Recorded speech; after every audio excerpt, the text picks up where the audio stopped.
Alhamdulillah, Alhamdulillah, nahmaduhu wa nasta'inuhu wa nastaghfiruhu wa na'udzu billahi min shururi anfusina. Man yahdihillahu fala mudilla lahu wa man yudlil fala hadiya lahu. Wa nashhadu an la ilaha illallah wahdahu la sharika lahu. Wa nashhadu anna sayyidana wa maulana Muhammadan 'abduhu wa rasuluhu. أما بعد فأعوذ بالله من الشيطان الرجيم بسم الله الرحمن الرحيم مفتاح الجنة الصلاة صدق الله العظيم الحمد لله মহান রব্বুল আলামিনের কাছে অসংখ্য শুকরিয়া জানাই যে রব্বুল আলামিন আমাদেরকে কিছু কথা বলা এবং শোনার তৌফিক দান করেছেন। এই জন্য আল্লাহ তাআলার কাছে শুকরিয়া জানাই, আলহামদুলিল্লাহ। আল্লাহ তাআলা বলেন, যে ব্যক্তি আমার নিয়ামত পাইয়া শুকরিয়া আদায় করবে আল্লাহ তাআলা তার নিয়ামত বাড়ায় দিবেন, এবং যে ব্যক্তি আল্লাহ তাআলা নিয়ামত পাইয়া শুকরিয়া আদায় করবে না আল্লাহ তাআলা তার নিয়ামত ছিনিয়ে নেবেন। এই জন্য আমরা যত কাজ করব আল্লাহ তাআলার শুকরিয়া আদায় করব। আল্লাহ তাআলা হাদিসে বলেন, মিফতাহুল জান্নাতিস সালাত, যে ব্যক্তি ৫ ওয়াক্ত নামাজ সময় মতো রক্ষা রাখিয়া গুরুত্ব সহকারে আদায় করবে আল্লাহ তাআলা তাকে জান্নাত দিবেন। এই জন্য আমরা ৫ ওয়াক্ত নামাজ আদায় করব। ৫ ওয়াক্ত নামাজ আদায় করতে গেলে নামাজের ফরজ, ওয়াজিব সবকিছু জানতে হবে। নামাজের বাহিরে এবং ভিতরে হলো ১৩ ফরজ, নামাজের বাহিরে হলো ৭ ফরজ। যেমন নামাজের বাহিরে ৭ ফরজ, ১ নম্বর হলো শরীর পাক। আমরা নামাজ যদি পড়ি তাহলে আমাদের শরীর পাক থাকতে হবে। আমরা নাবাকি অবস্থায় নামাজ আদায় করলে তাহলে আমাদের নামাজ হবে না। এই জন্য আমরা নামাজ আদায় করব শরীর পাক করে। এটা হলো ১ নম্বর শরীর পাক।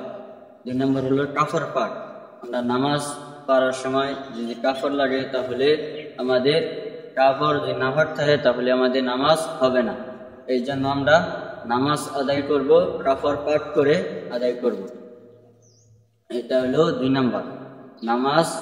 নামাজ পড়তে গেলে কাফর পাক থাকতে হবে। আর ৩ নম্বর হলো নামাজের জায়গা পাক। যে জায়গায় নামাজ আদায় করব ওই জায়গা যেন পাক থাকে। এই জন্য আমরা পাক জায়গা দেখে নামাজ আদায় করব। যদি নামাজ থাকে তাহলে আমাদের নামাজ হবে না। এই জন্য আমরা যেখানে নামাজ পড়ব সেই জায়গায় যেন পাক থাকে, এটা দেখে আমরা নামাজ আদায় করব। আর ৪ নম্বর হলো সতর ঢাকা। সতর ঢাকা হলো আঁটুর নিচ থেকে শরীর পুরা ঢেকে, মুখ বের করে, হাত পাও বের করে, সমস্যা নাই, শরীর ঢেকে নামাজ আদায় করতে হবে। উলঙ্গ হয়ে নামাজ আদায় করা হবে না। এই জন্য আমরা সতর ঢেকে নামাজ আদায় করব। আর ৫ নম্বর হলো ক্যাবলামুখী হয়ে। আমরা ক্যাবলামুখী হয়ে নামাজ আদায় করব। অন্যমুখী উত্তর, দক্ষিণ, পশ্চিম ছাড়া অন্য কোনো কোথায় দিয়ে নামাজ আদায় করব না। আমরা ক্যাবলার দিকে মুখ করিয়া নামাজ আদায় করব। এই জন্য আমরা ক্যাবলার দিকে মুখ করিয়া নামাজ আদায় করব। অন্য ক্যাবলা ছাড়া, ক্যাবলা দিকে মুখ করিয়া ছাড়া অন্য দিকে মুখ করিয়া নামাজ আদায় করলে তাহলে আমাদের নামাজ হবে না। এটা হল ৫ নম্বর। এটা হল ৫ নম্বর। আর ৬ নম্বর হলো অক্ত নামাজ পড়া। আমরা সময় প্রতি লক্ষ্য রাখিয়া দেখব কোন সময় নামাজের অক্ত আইছে, অক্ত দেখে নামাজ আদায় করা। যেরকম হজরের সময় যে আমরা নামাজ আদায় করি, হজরের সময় যে জোহরের নামাজ আদায় করে ফেলি তাহলে আমাদের নামাজ আদায়। হজরের অক্তের সময় হজরের নামাজ আদায় করব, এবং জোহরের অক্তের সময় জোহরের নামাজ আদায় করব। আসরের অক্তের সময় আসরের নামাজ আদায় করব। মাগরিবের অক্তের সময় মাগরিবের নামাজ আদায় করব।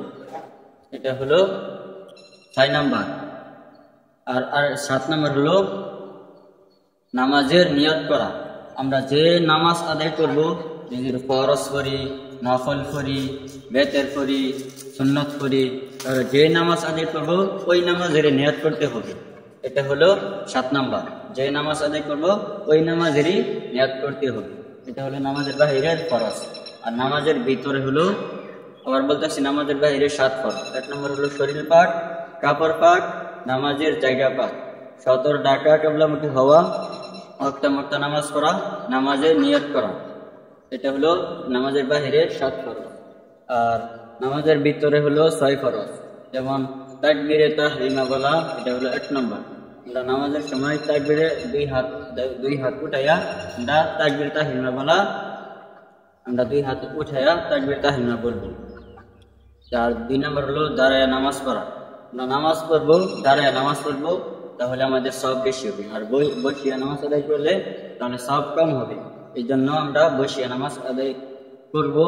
যদি আমরা অসুস্থ থাকি তাহলে আমরা বসিয়া নামাজ আদায় করব, আর যদি সুস্থ থাকি তাহলে দাঁড়ায়া নামাজ আদায় করব, এটা অনেক সব। আর কেরাত পড়া, 3 নম্বর হলো কেরাত পড়া। আমরা নামাজের ভিতরে কেরাত পড়বো, কোরআন শরীফ পড়বো, এটা হলো 3 নম্বর। আর 4 নম্বর হলো রুকু করা। আমরা নামাজের ভিতরে রুকু করি না, এই রুকু করা, এটা হলো 4 নম্বর। 5 নম্বর 2 সাজদা করা। আমরা সাজদার সময় 2টি সাজদা করব, 1টি সাজদা করব, আর 3টি সাজদা করলেও হবে না। এই জন্য আমরা 2টি সাজদা আদায় করব, এটা হলো 5 নম্বর। আর 6 নম্বর হলো আখিরি বৈঠক। আমরা বৈঠক করব আখিরি, অন্য কোনো বৈঠক করবো না, আখিরি বৈঠক করব। এটা হলো নামাজের বাহিরে এবং ভিতরের 13 ফরজ। আবার বলতেছি নামাজের বাহিরে এবং ভিতরে 13 ফরজ। আর নামাজের বাহিরে হলো 7 ফরজ। 1 নম্বর হলো শরীর পাক, কাপড় পাক, নামাজের জায়গা পাক, সতর ডাকা কিবলামুখী হওয়া, ওয়াক্ত মুক্তা নামাজ পড়া, নামাজের নিয়ত করা।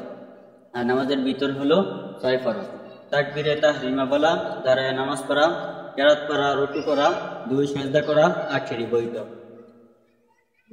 এটা হলো নামাজের বাহিরে এবং ভিতরের ফরজ। এই ফরজটি যদি আমরা আদায় করি তাহলে আমাদের নামাজ হবে। আর যদি ফরজটি আমরা নামাজ আদায় না করি, ফরজ যদি আদায় না করি তাহলে আমাদের নামাজ হবে না। এই জন্য আমরা ফরজ আদায় করব। আমাদের এই চ্যানেল যদি আপনার কাছে ভালো লাগে তাহলে অবশ্যই সাবস্ক্রাইব করে পাশে থাকবেন।